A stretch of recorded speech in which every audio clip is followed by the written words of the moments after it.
Akkam nagaa jirtu fayyaa keessanii ani nagaa kooti nagaan ni bira jiru akka isin biroos jiraatu abdii qaba eeshi asuma warri chaanaalii kooti faaraa taatan subscribe share like gochuun dagatiin asinan jedha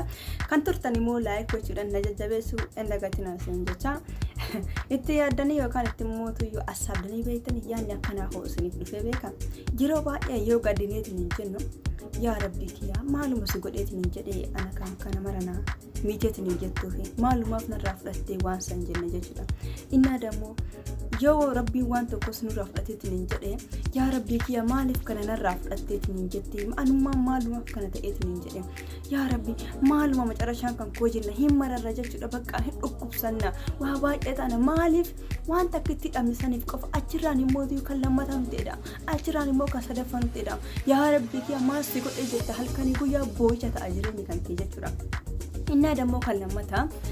yeroo tokko jechuudha hin gammanna jechuudha jireenya keenya keessatti yoo gammanneetiin hin jennu yaa rabbii kiyya gammachuun nutti jedha yaa rabbii kiyya ara kana gahanaa godhi anumaan maaluma ta'a samoora kana bar jireenya kan koo gammachuu bicha ta'ee ni jira kanas asiin argate kunis yaa rabbii kiyya kan gahanaa godhi alhamdulillah ati yaa rabbii kiyya kanaa kennite natti hin gaabbiin jenna harka rabbiitti ol qabna gaafsa rabbiin kadhachuu jammarra bakka kanaafuyyuu maal isinitti fakkaate jedhee kan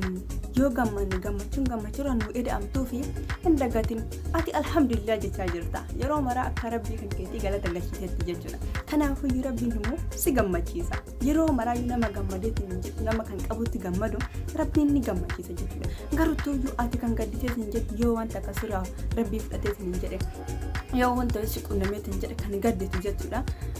hin mararta jammartee jirtu kan duraan argate san kan duraan rabbii siif kenne san bakkee rabbiin duraan si dhaabe san dagattee wanta rabbii si kenne san mara dagattee kan akkanuma nitsuu rabbii siif kenne dagattee har'a wanta kitti inni sirraa yoo fudhateetiin jedhe gadduus jammarte boo'ichas jammarte mararuus jammarte bakka anummaan maalumaaf jireenya kan koo kana ta'ee bakka ana nagayaa jette jechuudha. Kanaafuu yoo gadditeetiin hin jette yeroo kan qabdu alhamdulillah jenne akkanumatti yeroo mara dhabda jechuudha. Kanaafuu argattus dhabdus alhamdulillah jechuu hin dagatin isin jedha. Kanaafuu yeroo mara argannus dhabnus alhamdulillah yaa rabbii kan koo jechuun irra jiraata malee waan dhabne qofaaf waan mara of harkaa balleessuu abjuu keenya kan qabnu mara dhiisuu tayoo hin qabaatu dhabnus alhamdulillah argannus immoo san caala gammanna jechuudha. Kanaafuu akkuma isinitti himeetiin jedhe gammachuumarraan namaaf eda'amti. Kanaafuu yeroo maraayyuu yaa rabbii kan koo alhamdulillah kan naaf kennite narraa hin fudhatinii waan jettuufi gammachuus hin dabalamte gaafa dhabdeetiin hin jette